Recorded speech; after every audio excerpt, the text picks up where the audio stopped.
At a family dinner, So you're the my reason best friend's mother she never suddenly dates looked at anyone. me and said, "So, you're the reason she never dates never anyone." dates anyone. I nearly dropped my fork. My best friend turned bright red, and suddenly I realized there was something about our friendship I had never dared to question. Before we discover what she had been hiding all these years, please like this story, share it with someone who loves emotional stories, and subscribe to StoryMun for more heart-touching stories.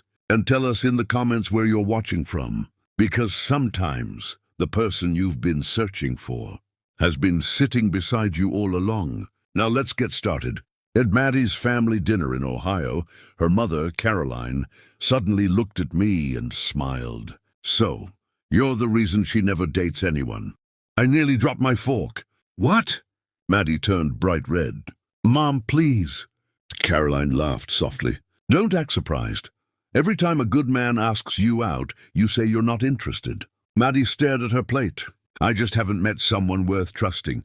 I looked at Maddie, remembering all the little things I'd never thought twice about. She was the first person I called after a terrible day. The person who remembered my coffee order.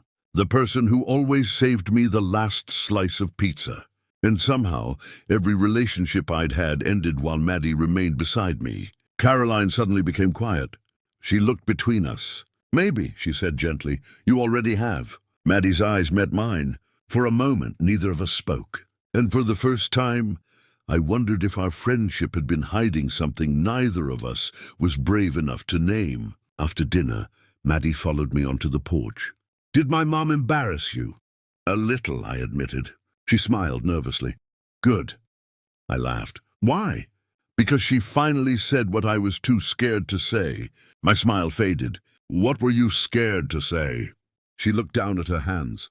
"I've turned down every man because I'm already in love with someone." My heart started pounding. "Who?" She looked up.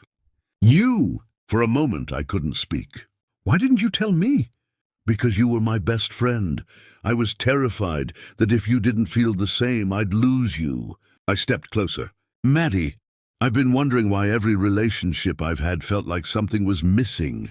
Her eyes filled with tears. "What was missing?" I smiled. "You!" She laughed through her tears. "So, what happens now?" I took her hand. "Maybe we stop pretending we're just best friends." She squeezed my hand, and suddenly, the person I'd spent years calling my best friend became the person I couldn't imagine spending my future without.